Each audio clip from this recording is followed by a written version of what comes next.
Hello, everyone. Welcome to this live. It's been a minute since I have gone live. And so, this is one of my lessons today as I'm getting back into the groove of things, and hopefully, will be here on YouTube more consistently. For those of you that want to hear from me more often, there's always an option of signing up for my newsletter, and you can get started with learning how to teach languages sustainably online by signing up for my free Smart Teachers Kit, and the information will be in the description. So, today I wanted to talk about voice chat based programs. As many of you following me know, that I am really into that kind of type of teaching because it really helps online language teachers move away from one-to-one classes and from this overwhelm of trying to constantly be in front of your computer at a certain time and not being able to just take breaks or even reshuffle your schedule if you want to, and constantly feeling like you are sort of in prison, trying to go from one lesson to the next. And usually it's a minimum of 5 lessons, but I know teachers that have worked 7, 8, and even 12 hours a day teaching one-to-one classes. This is absolutely insane, unsustainable. It's not going to turn out well. And if you have done that at some point, which I have, probably not 12 hours, but very close to 10. If you have done that, you know that this is a way of nowhere and a road that leads to nowhere. And I remember when I was doing that as an ESL teacher, it felt so hopeless. And back 14 years ago, when I started experimenting or even thinking about, wouldn't it be great to continue making the same amount of money, but not spend the time in front of the screen and not have to be tied to the screen from this time to that time? I remember it felt like the only option I had at the time was online courses. But having tried that, and back in 2010 when I started experimenting, in 2012 maybe, there were very few options and few platforms available where you could actually put your course up. And in order to do that, you had to pay a certain amount, which you do these days as well. But you had to pay a certain amount, like to the tune of $100 a month.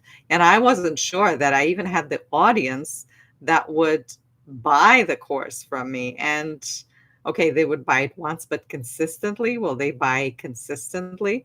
So there was a lot of tension with that, not to mention trying to create a course and put it out there. I mean, when do you have the time if all your time is given to teaching 8 to 10 hours? You really do not have the time to create online courses or even digital products.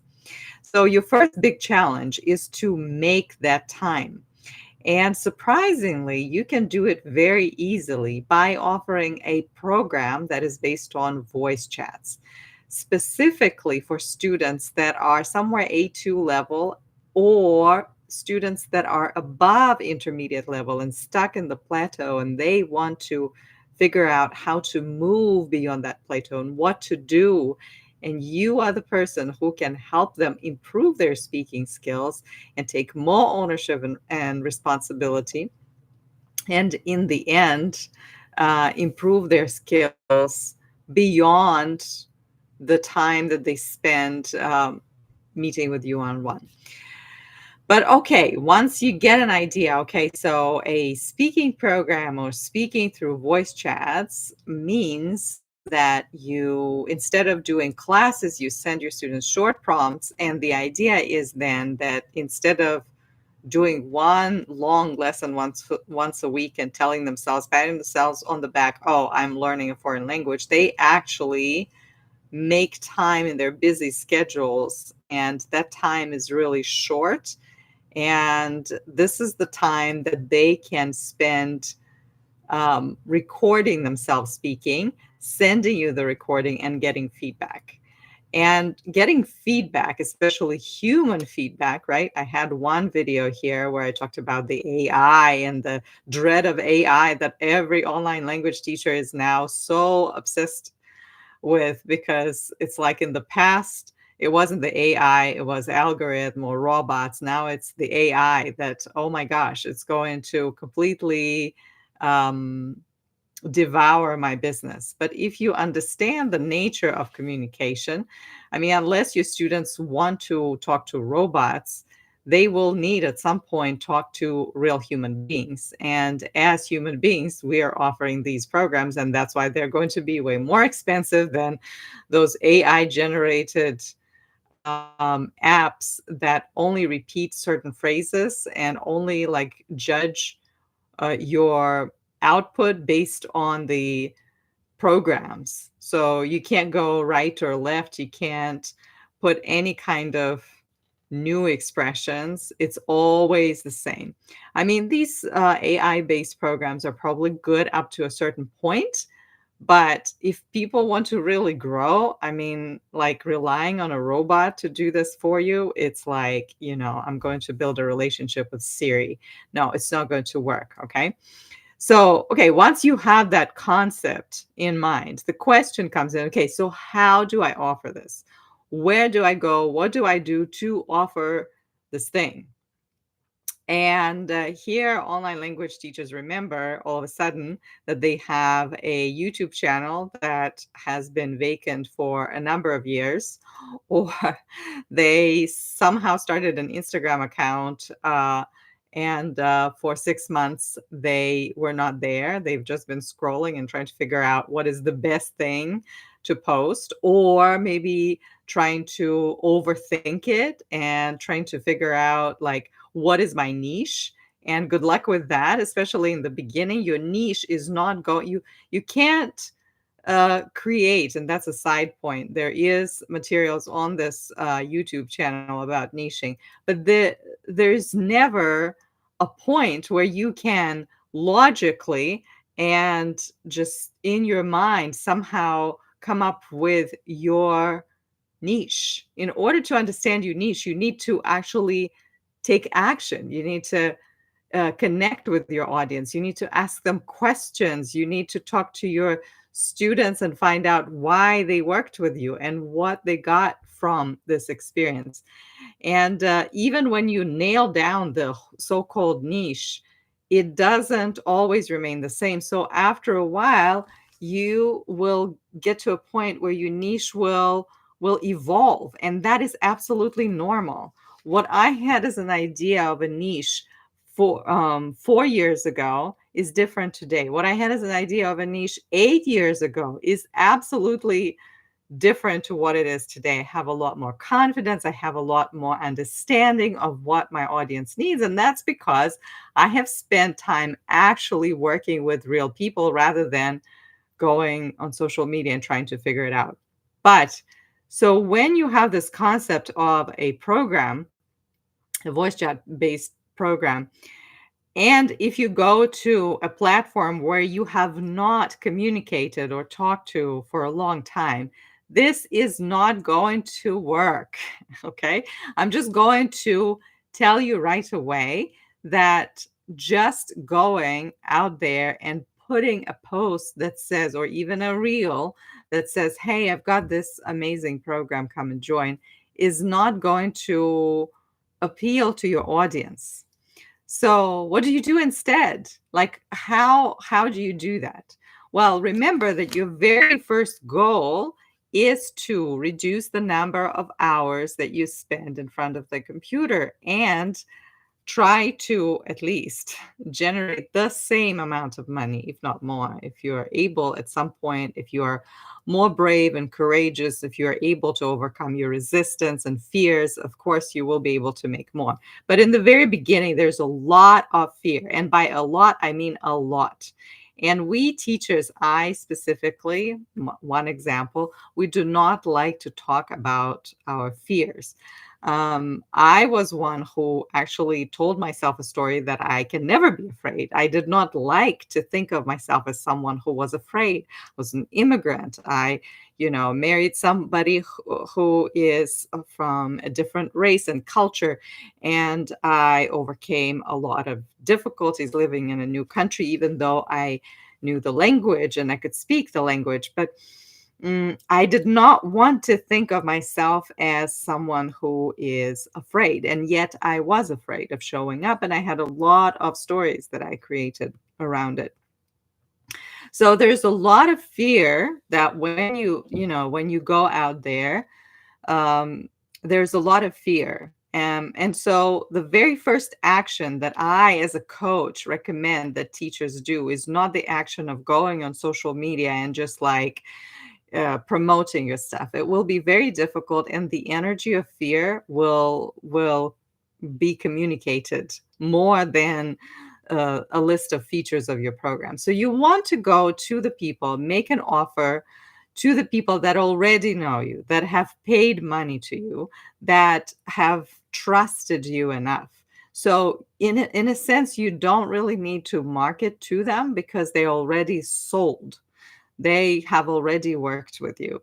And all you do is write an email to them, a sales email. Now, there's not just a sales email, there's a lot of ways that you can talk or communicate with your one-to-one students and tell them, okay, I've got something more challenging to offer to you. It's the next level. It's an opportunity for you to take ownership of your results and practice your speaking or practice your writing. It can also be a Google Docs based program, by the way, and practice all these skills with me without me actually holding your hand.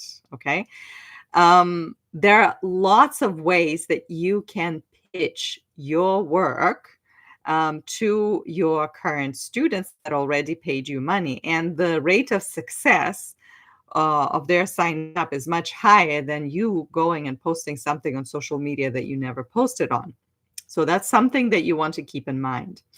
Now, I'm going to share with you the template of an email that I myself have used so many times, and the clients that I worked with, teachers, have used the same email, the same template, and you're welcome to use it as well. In fact, you can actually use it today and make an offer to some of your best students. Now, one side note is if you want a better rate of success, pitching in person, pitching in a one-to-one setting is a lot more effective.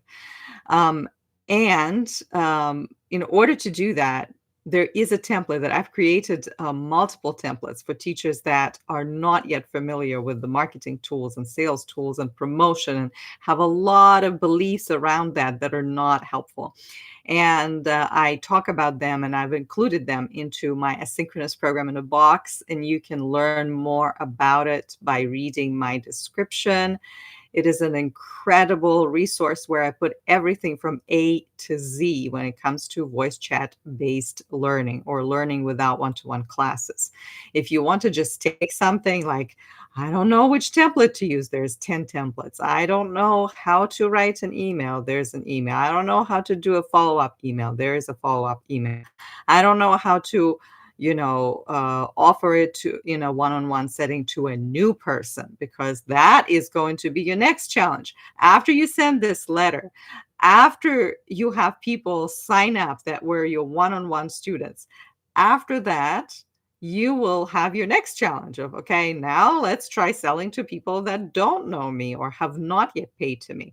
And that is slightly different. There is a challenge there, a new challenge every time. Doesn't mean you're going to take this same template and send it to everybody. It's going to give you the same results. But you can definitely get started with this. This will be your first tiny steps. It's doable, and it's possible for you to get the result. And if you don't get the result, there is a follow-up email that you can send within a week. And again, the template is in the box.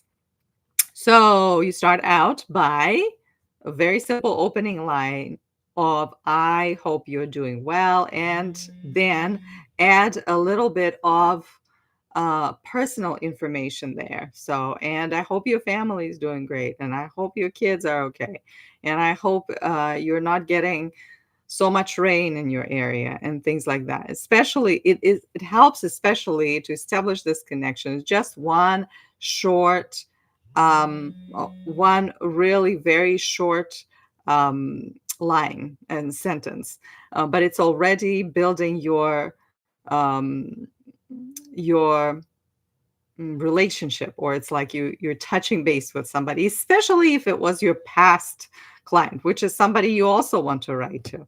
If you haven't talked to this person for a couple of months, or you haven't taught this person several months, that is helpful. And then you go back straight to the matter at hand. I'm reaching out because I just created a new program called whatever the program is called. You can create it, and please do not allow yourself to get stuck on the issue. I don't know what to call my program. The name of the program is absolutely irrelevant. The name of the program will not sell your program. So the duller the name, the more direct the name, the better. Do not allow yourself to get overwhelmed by this. This is not worth your overthinking at all. It's a new program called X to help my students with Y skills, whatever kinds of skills, maybe business presentation skills, maybe speaking skills, maybe speaking on a certain subject skills, etc. The program allows you to get good at these skills by practicing daily and working at your own pace. So here you are talking about the value and the benefits of the program. So the benefits of the program. Number one, you get to practice. You don't get daily practice when we work with you one-on-one. Okay, maybe 1 out of 100 students will actually practice, but for the most part, people are busy. And let's all of us teachers get off of our high horses saying that, oh, you need to or you should practice for an hour and a half or for however long. I mean, in the ideal world, that is possible. But in the real world, it's all a fantasy. Your students are not going to make that time. And so it's easier for us to adjust towards their demands, the jobs, and also specifically the students that constantly keep rescheduling their lessons. That is not helpful.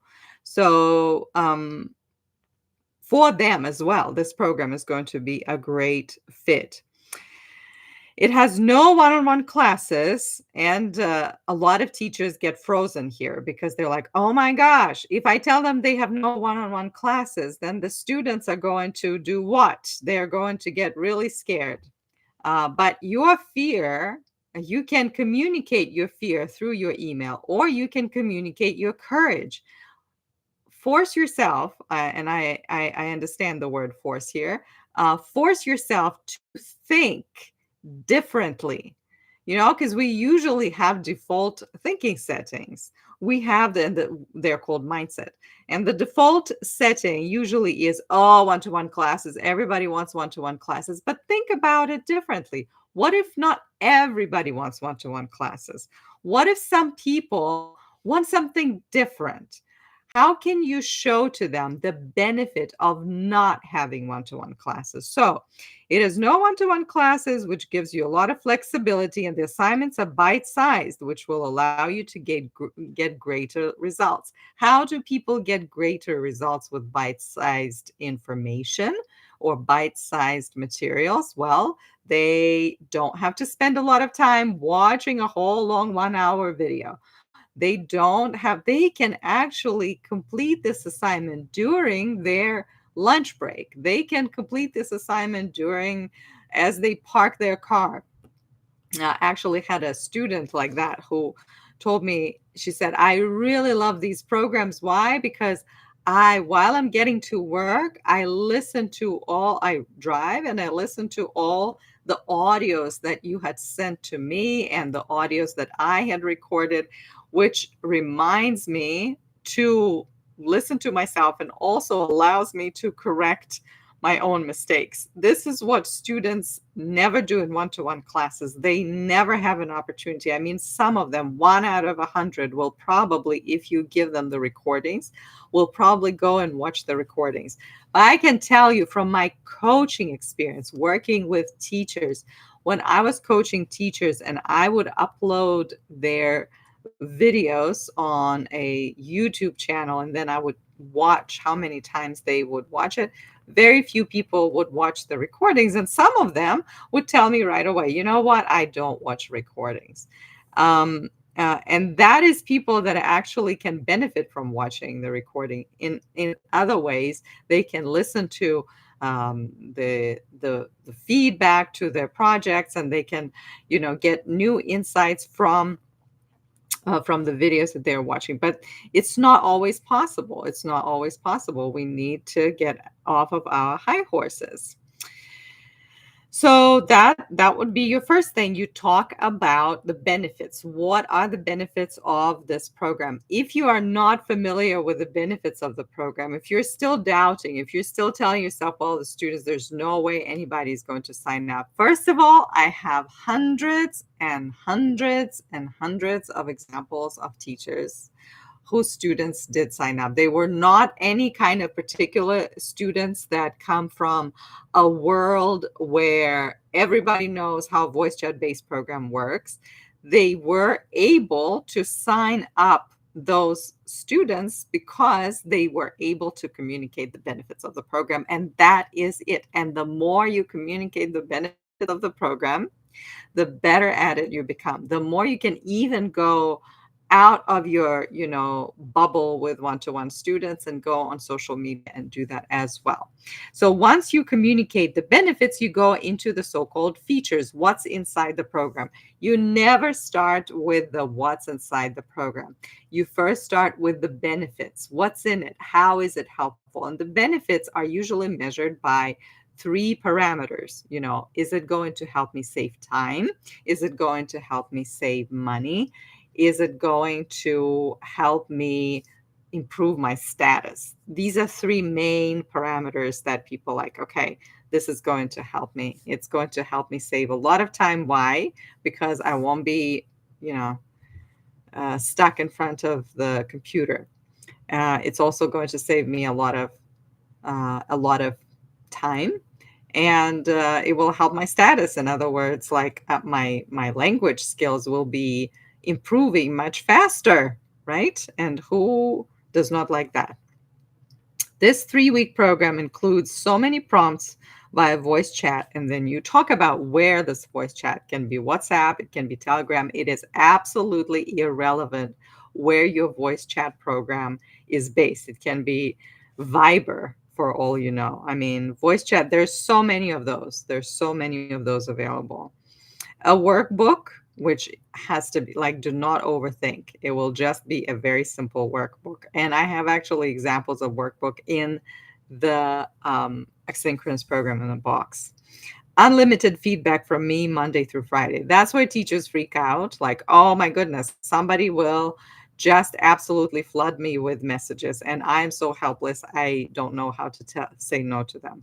No, a limited feedback means you can write to me anytime between, or you can send me voice chats between Monday and Friday, and I will respond within a 24-hour slot, or maybe more, depending on where your students are. Sometimes your students are in the same time zone. Most of my clients are in different time zones. I always give people like 24 to 48-hour response time, which usually is always much faster, but I give people that just to let them know that this is the maximum, and also Monday through Friday.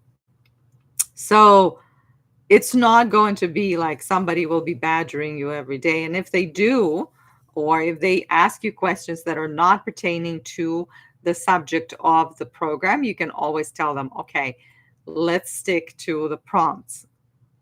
And the examples of the prompts are ones that you can find in the box as well. At the end, the program starts on X date and runs for 3 weeks. At the end of 3 weeks, we'll meet for a bonus consultation. Okay, this is the only consultation you will have. Now, a lot of teachers get really scared to offer a program because they're like, well, nobody will sign up if there's only one session. And when you're listing your features, you're putting the number of sessions at the top. your student will be just as scared to not sign up as you were scared to offer this. So the number of sessions is definitely not a selling point. The selling point is to show to your students how many prompts they're going to have and how often. At the end of 3 weeks, we have this consultation. This is a new program, and I wanted to invite you as one of my most loyal students to enroll. It's very important. It's a big kind of prestigious thing for the students that are your loyal students to get that invitation first. If you put in the idea that this is first and this is new and this is exclusive, that is a new take on looking at new as something scary, right? A lot of teachers like, I can't offer it because it's new and I've never tried doing that. Well, it cannot be not new unless it's new at some point. So you need to offer it first and run it a couple of times until you can say, you know what, I've been running this for years.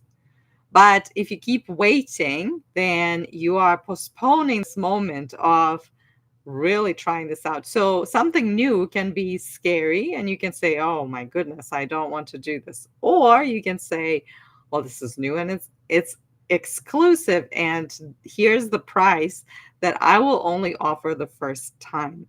Would you like to join? The price is," and then you put the price there. The price is what you would normally pay for a month of lessons with me. That is this price. But you will be improving your skills and building confidence with structured and focused mini tasks. Now, why is it important to charge the same price that a student will pay you monthly?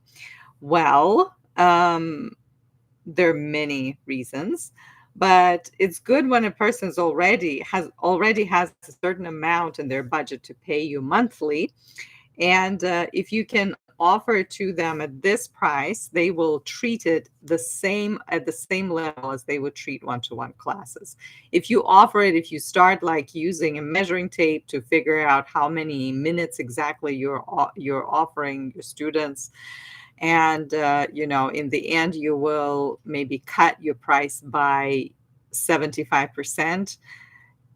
Here's what will happen, and I know because some teachers that I worked with have sadly done this, is their students will not be as engaged as they would have liked for them to be. So do that. If you do that, you will learn the hard way, but don't do that the hard way. Don't learn the hard way when I actually tell you it's not going to work that way. And I'm not just telling you that it's not going to work because I'm some kind of a guru. I have tried it at a lower price, and hundreds of other teachers I've coached and worked with have tried on their first trial to run it at a very low price. And that is absolutely unsustainable, and they will learn it on their own.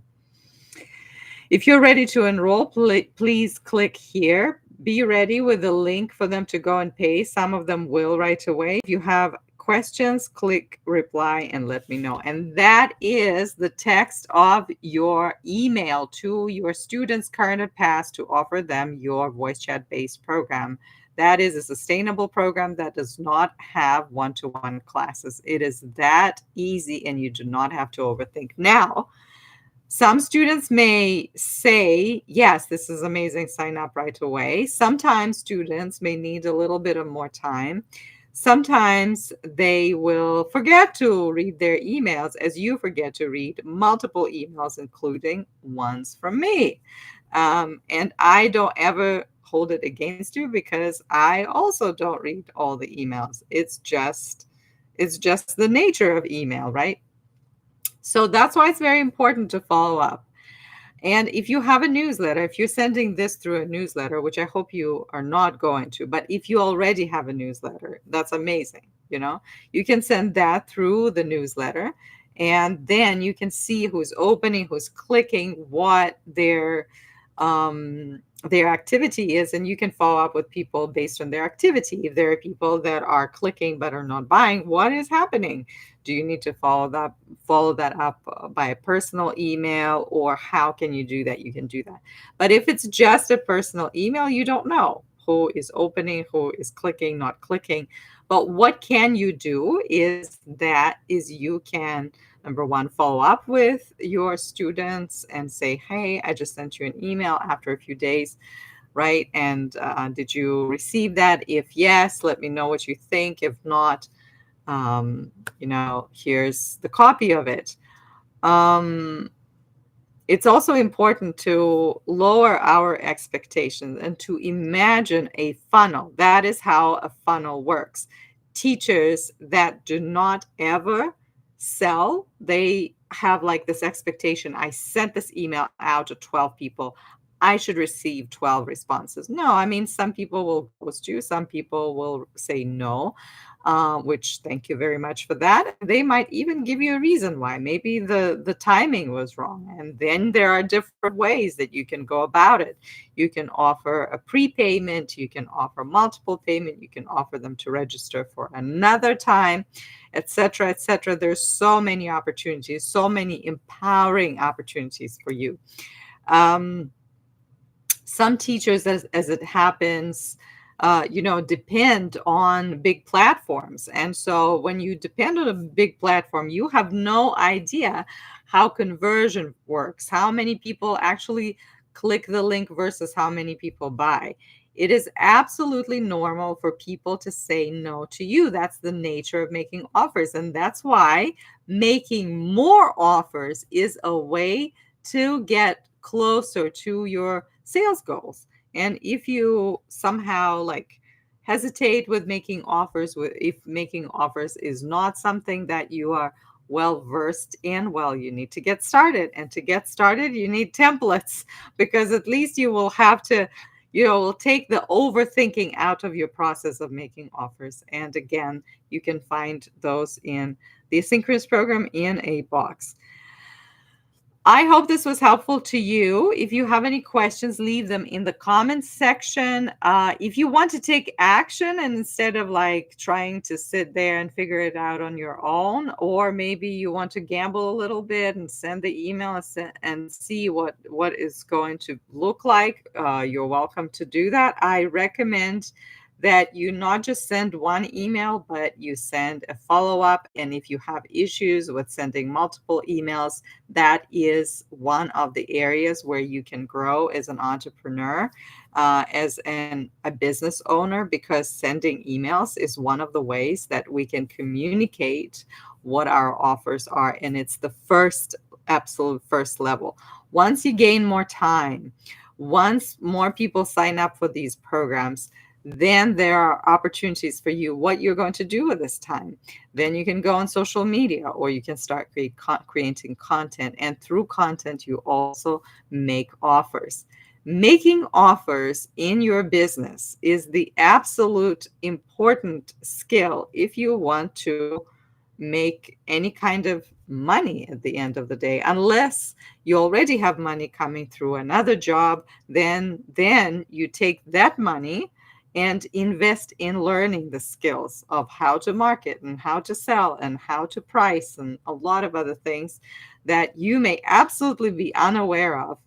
But those things exist, and not knowing those skills or not getting those tools usually keeps you away from getting closer to your goals.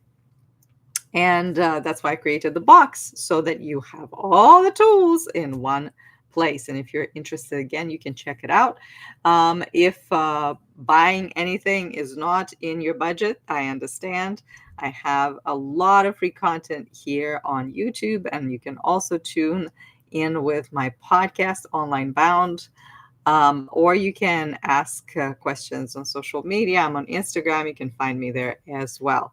But really, to take action, you need to stop consuming content and start creating content. And as you create content, you need to learn and train your audience to take action. Okay. And you can only do that when you yourself take action. So I invite you to take action today, whatever it is, and then ask yourself, what is it that what step you can take tomorrow so that you can get closer to your goals. Thank you so much for your time. If you have any questions, again, drop them in the comments. I really appreciate you being here. Bye, everyone.